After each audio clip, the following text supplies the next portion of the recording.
भोजन हमारा किन किन चीज़ों से मिलकर बना होता है और कौन कौन सी चीज़ें हमें अपने भोजन में ज़रूर शामिल करनी चाहिए।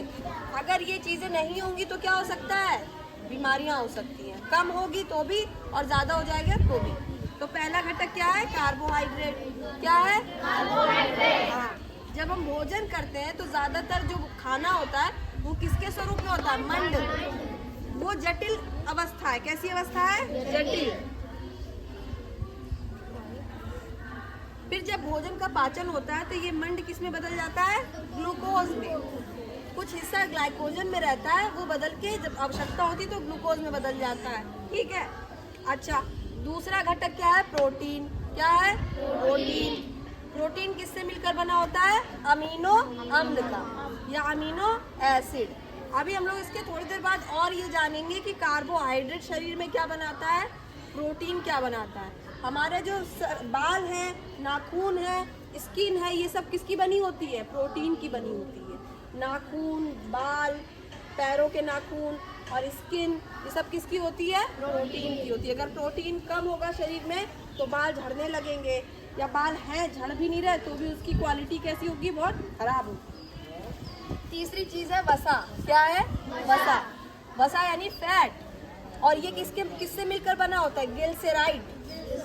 हाँ, इसके एक चीज़ और भी है, ये भी पूरा हम लोग पढ़ लेंगे। तो ये भी चीज़ देखनी है कि कार्बोहाइड्रेट किससे मिलता है, प्रोटीन किससे मिलता है और वसा किससे मिलता है। ठीक है।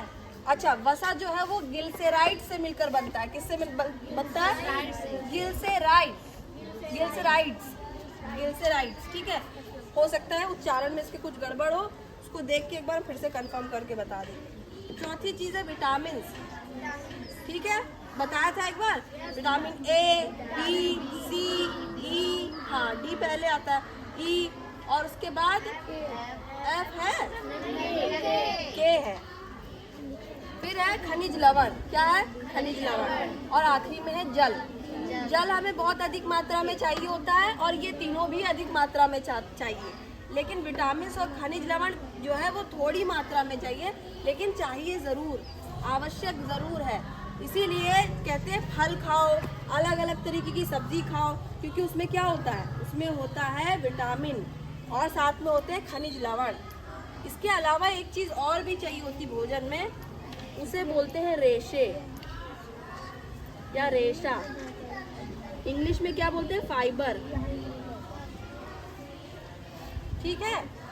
सब्जी जो खाते हैं हम लोग, हरी सब्जियां या और तरीके की सब्जी, उनमें क्या होता है, फाइबर होता है। वो भोजन के पाचन में सहायता करता है। अगर भोजन बहुत ज़्यादा चिकना है तो क्या वो शरीर में आसानी से जा पाएगा, नहीं जा पाएगा। थोड़ा फाइबर होना ज़रूरी है। समझ आ गई बात। इसके बाद हम लोग ये खत्म होने के बाद हम लोग ये देखेंगे कि कार्बोहाइड्रेट किससे मिलता है, प्रोटीन किससे मिलता है, वसा किससे मिलता है और विटामिन और ये सब किस चीज़ों से हमें प्राप्त होते हैं।